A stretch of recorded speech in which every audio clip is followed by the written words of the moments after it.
Students, स्वागत है आपको अपने YouTube चैनल पर प्ले विद साइंस में। मेरे हिसाब से आपने बहुलक चैप्टर्स के जो पीछे वाले जितने भी वीडियो आपको मैंने दिए हैं उनको अच्छे से समझे होंगे और साथ ही साथ नोट्स भी बनाए होंगे। देखो, जो मैं आपकी वीडियो बना रही हूँ ना आप लोगों के लिए, आप लोग उसको देखो, उसके नोट्स बनाओ, उसको अच्छे से समझो। कुछ नहीं समझ आता तो कमेंट सेक्शन में अपने डाउट्स डालो, लाइक करो, शेयर करो, ताकि मुझे मोटिवेशन मिलती रहे कि मैं ऐसे वीडियो और बनाऊँ आप लोगों के लिए। तो हम स्टार्ट करते हैं आज का चैप्टर। संघनन बहुलीकरण के अंदर हम अगर एग्जाम्पल ले तो हम एग्जाम्पल लेंगे डेक्रोन का। डेक्रोन को एक और नाम से जाना जाता है, वो है आपका टेरिलीन। ये आपको ध्यान में रखना है, एग्जाम के अंदर वो आपको दोनों में से कोई भी नाम ले सकता है। अब हम बात करते हैं टेरिलीन के बारे में। तो टेरिलीन जो है वो किन किन एकलिक इकाइयों से मिलकर बना है, तो आपको ध्यान में रखना है। एक तो ये बनता है एथिलीन ग्लाइकोल से,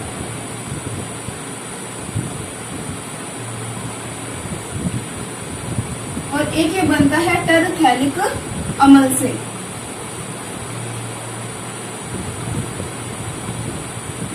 तो यहाँ पर क्या क्या चीजें दी है हमने एकलक के रूप में। एक तो एकलक आपके पास है एथिलीन ग्लाइकोल और एक एकलक आपके पास क्या है, टेरथैलिक अम्ल। अब हम इसको फॉर्मूले से समझेंगे।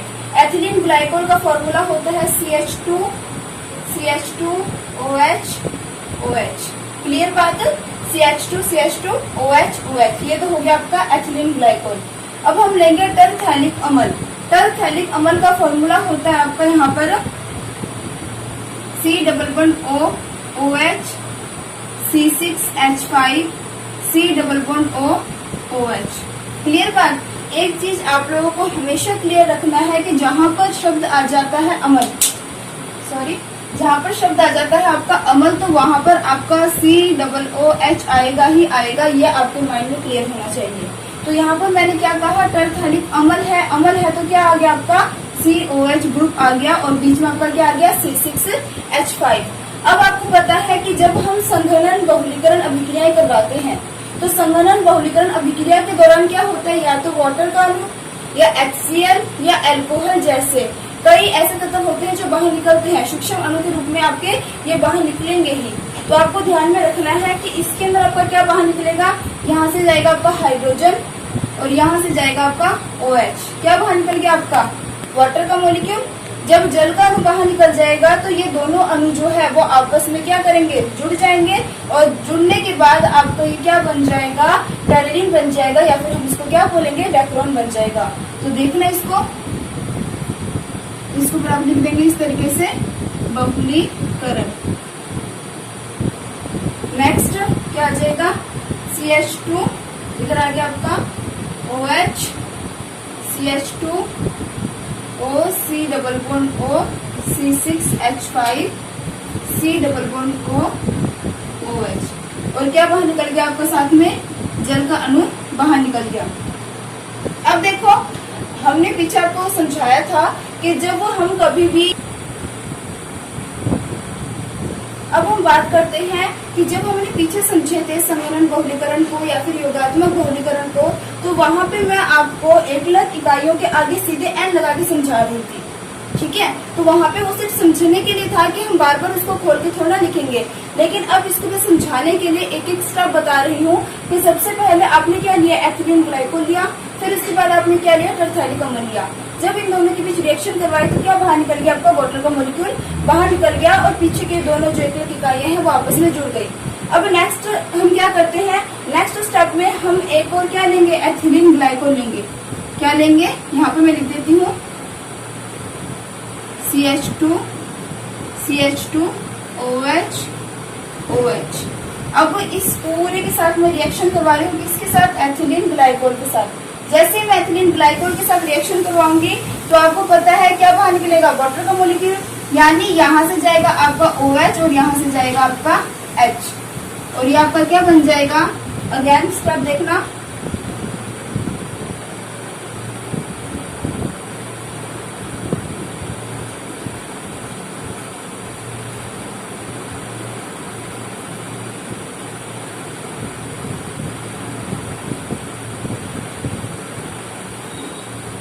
यहाँ तक बात क्लियर।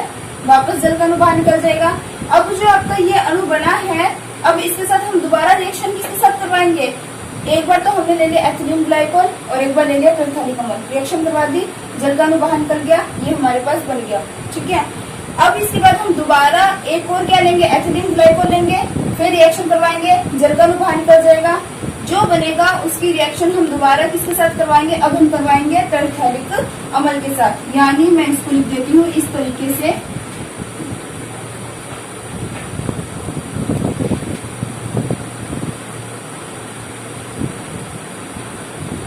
अब इनकी रिएक्शन करवाएंगे तो अगेन आपको पता है वाटर का मॉलिक्यूल बाहर निकलेगा इस तरीके से। ठीक है, अब मैं इस कंप्लीट को दिखाती हूँ लिख के।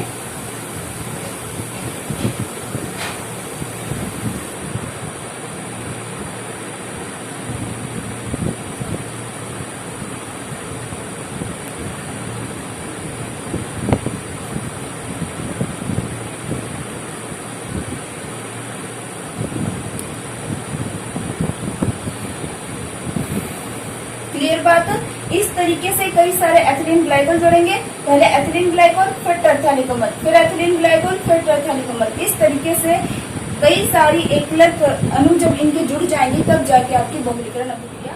पीछे वाला जो टॉपिक है जो आपको मैंने समझाया है संघनन बहुलीकरण के बारे में, वो आपको समझ आ गया होगा। अब हम बात करेंगे सह बहुलीकरण के बारे में या फिर विषम बहुलीकरण के बारे में।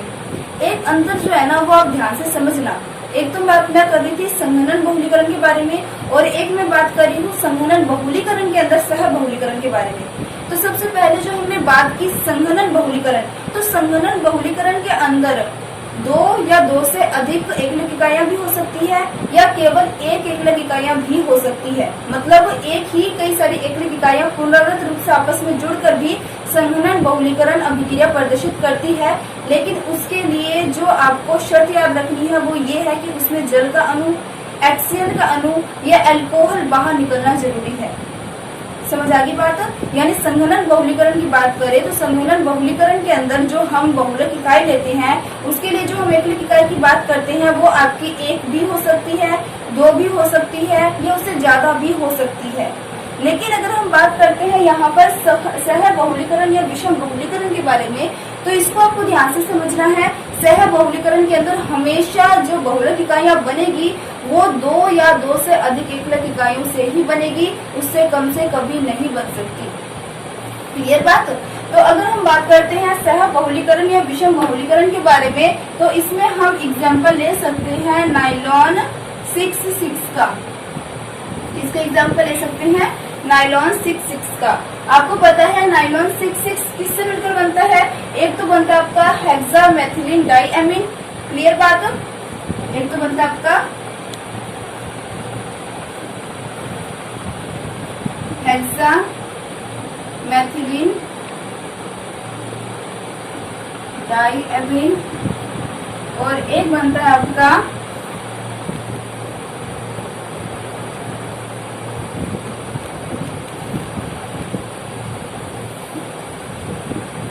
एडिपिक अम्ल से। क्लियर बात? तो हेक्सामेथिलीन डाइएमीन का फॉर्मूला आपको पता है, जहाँ पे एमीन शब्द आ जाएगा, एमीन, जहाँ पे एमीन शब्द आ जाएगा वहाँ पे क्या आ जाएगा? NH2। अब यहाँ पर एमीन के कितने हैं? 2 है, तो NH2 आप कितने लगा दोगे? 2। यहाँ तो क्लियर बात। उसके बाद आ रहा आपका हेक्सामेथिलीन, मैथिलीन यानी मैंने क्या दिया? CH2। ठीक है, तो CH2 के यहाँ पर कितने मॉलिक्यूल्स है? 6। तो आपको ध्यान में रखना है इसका नाम क्या है? Hexamethylene diamine. डाइएमीन है तो एमीन के 2 अणु आगे, हेक्सामेथिलीन है तो मैथिलीन के कितने आगे? 6। क्लियर बात? उसके बाद हम बात करेंगे एडिपिक अम्ल की। तो एडिपिक अम्ल का फॉर्मूला जो होता है मैंने आपको पीछे भी बताया था अभी कि अम्ल जहाँ पर आ जाए वहां पर आपको क्या ध्यान में रखना है? COOH। क्लियर बात? तो यहाँ पर क्या आ जाएगा? C डबल बॉन्ड OH और एक आपका आ जाएगा C double bond OH। Clear? और यहाँ पर आपके कार्बन के कितने या मैथिलीन के कितने मॉलिक्यूल्स आएंगे? 4। ठीक है, तभी तो यहाँ पे कार्बन 6 और यहाँ पर कार्बन 6 होंगे और बनने वाला जो बहुलक होगा उसे हम नाइलॉन 6,6 कहेंगे। अब हम इसे अब क्या करवाएंगे? इसमें बहुलीकरण की अभिक्रिया करवाएंगे। वही चीज जब दो अपने एकलक इकाइयों को आपस में जोड़ेंगे संघनन के अंदर, तो हमेशा जल का अणु या फिर कोई अदर अणु बाहर निकलना जरूरी है। तो यहाँ से आपका क्या बाहर निकल जाएगा? इस तरीके से जल का अणु बाहर निकल जाएगा। क्या बन जाएगा आपका NH2 CH2D6 NH CO CH2D4 CO। इसको मैं डायरेक्ट ऐसे लिख देती हूँ, यहाँ पे मैं N लगा देती हूँ और एक मैं यहाँ पे N लगा देती हूँ। तो यहाँ तक बात समझ आ गई होगी। तो आपको ये डिफरेंस अच्छे से याद रखना है, बिल्कुल भी कंफ्यूज नहीं होना कि संघनन बहुलीकरण और सह बहुलीकरण में क्या अंतर है तो सह बहुलीकरण संघनन बहुलीकरण का ही प्रकार, लेकिन संघनन बहुलीकरण में क्या होता है कि इसमें हम एक प्रकार के या एक से अधिक प्रकार के एकलक इकाइयों को आपस में जोड़कर बहुलक बनाते हैं, लेकिन सह बहुलीकरण के अंदर हम कभी भी एक एकलक इकाई नहीं लेते हैं, हमेशा दो या दो से ज्यादा एकलक इकाइयों को लेकर ही बहुलीकरण की अभिक्रिया करवाते हैं। यहाँ तक समझ आ गया होगा आपको। अब हम बात करते हैं सह बहुलकों के प्रकार के बारे में। तो सह बहुलकों के अगर हम प्रकार की बात करें तो आपके 4 प्रकार जो है वो आपको ध्यान में रखना है। पहला प्रकार जो है वो आपका आता है कर्म रहित, दूसरा जो है वो आपका आता है एकांतरित, थर्ड जो है वो आपका आता है खंड, और जो चौथा आता है वो आपका कलम सह बहुलक। अब हम इसको अच्छे से समझेंगे कि क्या क्या चीजें हैं। तो सबसे पहले अगर हम बात करते हैं कर्म रहित सह बहुलक के बारे में, तो जो इनके नाम है ना आपको उन्हीं से क्लियर हो जाना चाहिए। कर्म रहित यानी जिसका कोई कर्म न हो, कोई सीक्वेंस ना हो, उसे हम कर्म रहित सह बहुलक कहते हैं। तो एग्जाम्पल के रूप में हम बात करते हैं कि हमने कोई 2 बहुलक ले लिए, एक तो हमने ले लिया A और एक हमने ले लिया B, ठीक है। तो अगर हम A और B बहुलक की बात करते हैं तो कर्म रहित बहुलक सह बहुलक के अंदर इसको समझेंगे तो क्या होगा कि पहले A जुड़ गया, फिर B जुड़ गया, फिर दोबारा B जुड़ गया, फिर A जुड़ गया, A जुड़ गया, A जुड़ गया, फिर B जुड़ गया। यानी मैं ये समझाना चाहती हूँ कि यहाँ पर आप अगर ध्यान से देखोगे तो किसी भी बहुलक का कोई आपको सीक्वेंस नजर नहीं आ रहा होगा कि कभी एक बहुलक आ रहा है तो कभी जो दूसरा बहुलक है वो रिपीट हो रहा है, कभी पहला बहुलक काफी बार रिपीट हो रहा है। तो यहाँ पर किसी भी प्रकार का कोई स्पेशल कर्म नहीं है, तो इसे हम बोलेंगे कर्म रहित सह बहुलक। नेक्स्ट हम बात करते हैं एकांतरित सह बहुलक के बारे में। तो एकांतरित यानी जो आपका एकांतर हो, अल्टरनेट हो, एक के बाद एक, तो उसके अंदर हम बात करेंगे। तो हम एग्जांपल लेके चलते हैं ए बी का। तो पहले ए उसके बाद B, next A next B, next A next B. यानी आपके जो 2 बहुलक होते हैं ना, पहले एक बहुलक आ गया, बाद में दूसरा, दोबारा पहले वाला, फिर दूसरा, इस तरीके से एक एकांतर क्रम में जुड़े होते हैं, उसे हम बोलेंगे एकांतरित सह बहुलक। नेक्स्ट अगर हम बात करते हैं खंड सह बहुलक के बारे में, तो नाम से आपको क्लियर हो रहे होंगे सारे। खंड बहुलक की बात करें तो खंड बहुलक में क्या होता है कि इसके अंदर आपके खंड बनते हैं। यानी पहले जो आपके बहुलक है, जो आपके एकलक है, इनका खंड बन गया। फिर उसके बाद जो आपका दूसरा बहुलक है, इनका खंड बन गया। अल्टरनेट नहीं होते, कम ज्यादा हो सकते हैं, लेकिन एक खंड बनता हुआ आपको नजर आ रहा होगा कि पहले वाले एकलकों का खंड बन गया, उसके बाद दूसरे वाले एकलकों का खंड बन गया, टोटल मिला के एक बहुलक बन गया। समझ आ रही मेरी बात? उसके बाद नेक्स्ट अगर हम बात करते हैं कलम सह बहुलक के बारे में, तो कलम सह बहुलक में क्या होता है कि इसमें कोई एक ऐसा एकलक होता है जिसका कलम होता है, और जो दूसरा आपका बहुलक होता है वो आपका ब्रांच के रूप में यानी शाखा के रूप में जुड़ा होता है। यानी अगर हम समझते हैं तो जैसे आपका इस तरीके से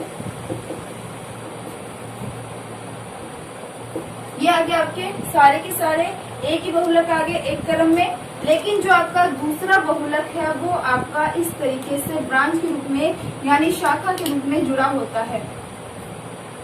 आप देख रहे होंगे कि ये तो हमारा क्या बन रहा है, मेन चेन के रूप में काम कर रहा है, और ये आपका एक शाखा के रूप में या फिर एक ब्रांच के रूप में जुड़ रहा है। तो ये हमारा हो जाएगा कलम सह बहुलक। वैसे तो ये बहुत ही इजी वाला टॉपिक है, क्योंकि इस नाम से पता चल रहा है कर्म रहित कोई कर्म नहीं होता, एकांतरित सब अल्टरनेट होते हैं, एक के बाद एक। खंड बहुलक इसके अंदर अलग से खंड बन जाते हैं बहुलकों का।